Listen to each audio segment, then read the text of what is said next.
Jesus said, "If you hold to my teachings, you are really my disciples. Then you will know the truth, and the truth will set you free." Someone said that stress is when you wake up screaming and you realize you haven't even fallen asleep.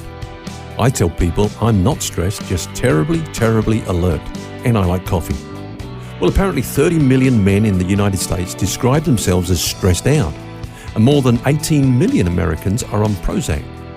There are also 70 million people with sleep disorders. One woman, a mother of 4, said, "I'm so tired that my idea of a holiday is a trip to the dentist. I just can't wait to sit in that chair and relax." Everyone is busy, but they still have time to tell you how busy they are. We carry stress around like a badge of honor. To be busy is to be important. Even people in ministry sometimes say, "I'd rather burn out than rust out." The problem is that either way, you're out. What's sobering about stress is, as someone has said, who we are under pressure reveals who we really are. I'd like to put that in a positive light and say, as Christians, when we are under pressure, what we have on the inside has the opportunity to reveal itself on the outside. We are the light of the world. When you're stressed, let your light shine.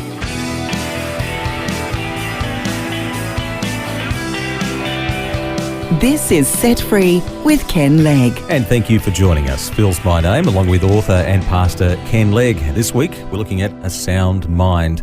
And stress certainly is becoming a big problem in our crazy lifestyles. The interesting thing, though, Ken, is that we seem to have more time-saving devices than we can poke a stick at, but less time for relationships and recreation and spending time together.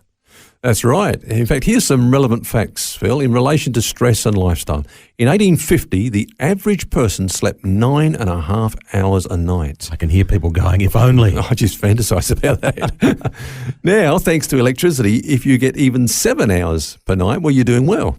Now, some say bring back the good old days. Well, I say if you pine for the good old days, just turn off the air conditioning or throw your mobile phone away. Yeah.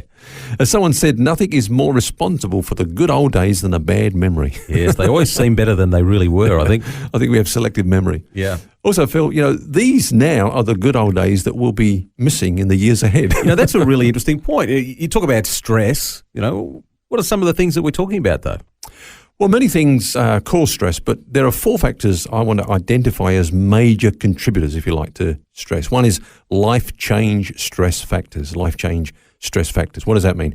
Well, when we experience a crisis and have to adjust to change, either physically or emotionally, as a result of the crisis. For example, the death of a partner, or divorce, separation, the death of a close family member, even personal injury, that brings about change that brings stress into a person's life. Well, the battery runs out on your iPhone. No? Yeah, well, young people probably would stress over that. Yeah. Now, the second heading would be what I call occupational stress factors. There are many things that come under there that bring stress. For example, many of us spend more time working our jobs than any other single activity. So things like work overload. When an unreasonable expectation of responsibility is imposed upon us by others or even self-imposed. Yeah. Role ambiguity, that's when we're given a job description but it's unclear, so we don't really know what we're supposed to be doing. Role conflict, when our work demands clash with our family responsibilities. I think that's a big one. It is a big one. So that's another area. Then a third area would be what I call environmental stress factors. So things like noise or air pollution, things like that? Things like that, getting stuck in the traffic, problems with your neighbours, that kind of things. Then I've added another one here called spiritual stress factors, because I think as Christians we take on extra stress in areas. Let me give you an example. When the Christian life becomes so works-oriented that we're driven, our life is jam-packed with programs, activities. We've got no time to sit down and just, kind of recover. Then, of course, there's always the church police that come on and check up on you, make sure that you are doing everything you should be doing.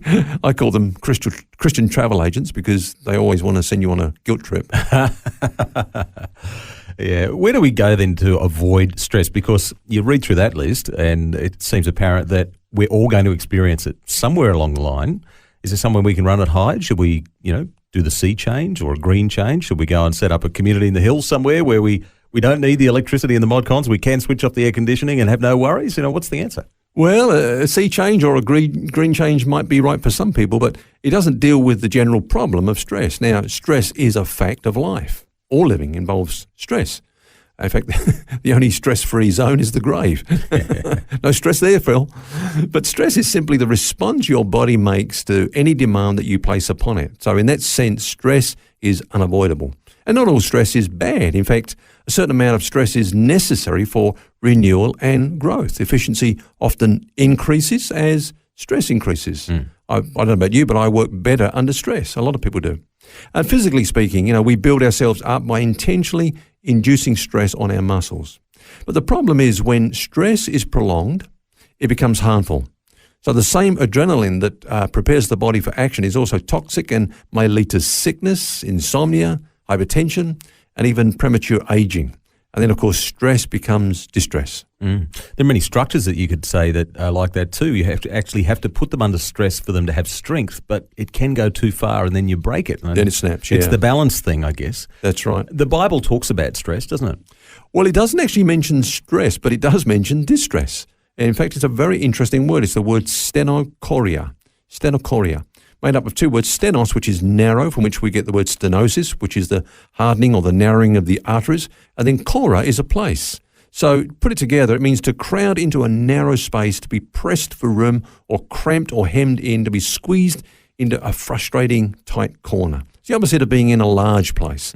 Now, some people cope with stress, but others buckle under it. Now, Paul, he said he was troubled on every side. In other words, every side it was coming at him, but he says, not distressed. I don't feel like I'm squeezed, out of control here. Yeah. I'm still in a big place with God, a broad place with God. David said, I called on the Lord in distress, and the Lord answered me and brought me into a broad place. I guess the good thing out of all of that is that there is hope if we feel stressed, isn't there? Yeah, absolutely. There's others in the Bible I can think of that experienced stressful circumstances, and they were able to turn to the Lord for help, and that's a real encouragement for us. You think of guys like David and Paul, we think of them as, the giants of the faith, but they were under stress and in very stressful conditions, but were able to turn to the Lord. Absolutely. And let's remember that Jesus, when he left earth, he bequeathed us his peace. He said, my peace I leave with you. Now, that must mean something, Yeah. About the quality of life that we were meant to live and that he wants us to live and to enjoy. He said, my peace I leave with you. He didn't say there'd be the absence of trials and stressful things, but in the midst of that, we can enjoy peace. And, of course, he gave that wonderful invitation. He said, come unto me, all you that labour and heavy laden, and I will give you rest. Now, I believe that, he's still giving that invitation today. He's reaching out to his people, say, come on, come unto me, all you that labour and are heavy laden, and I will give you rest. Then he went on to say, take my yoke upon you and learn of me. In other words, look at the way that I lived on planet Earth. Well, how did he live? You say, oh, it's easy. You were God. Well, yeah, he's God, but on earth he didn't live as God. He lived as a man. He placed himself under all the restrictions, limitations that you and I go through so that he could experience the totality of life and everything that comes at us, But how did he live? Well, he lived in union with his Father. He said, without the Father, I can do nothing. So he lived in this sense of dependence. Then he said, now you live like that and you come under the yoke with me, and my yoke is easy. You look at that word in the Greek, Phil, it actually means that it's tailor-made. That's how we should be living. Really? Tailor-made? Tailor-made. Basically, if I can summarize it, it's easy, it's compatible, it's just right for us, to live under the yoke with Jesus. And then he said, my burden is light. Now, here's a problem. Sometimes we take a burden that he never put on us. It's a self-imposed burden, or it's a burden that we've allowed others to impose upon us, but his burden is actually light. And so, he gives us this incredible invitation. There may be some of our listeners right now that really do feel stressed out. Life is just coming at them from every direction. So what do they do? Well, I believe that they respond to this invitation. They say, yes, Lord, I'm going to come under the yoke with you. I'm going to learn to pass the strain, cast my care upon you, hand it over to you. But also, I'm not going to take upon myself a burden that you haven't imposed upon me, a burden that's going to weigh me down, because your burden is light.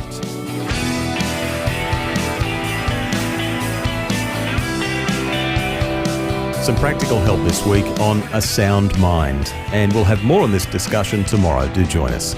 Until then, remember, you don't have to carry that baggage. God wants you to be set free. For books, DVDs, small group studies and other resources from Ken Legg, including the book What's Eating You, which features topics from today's message, visit kenlegg.com.au. That's KENLEGG.com.au.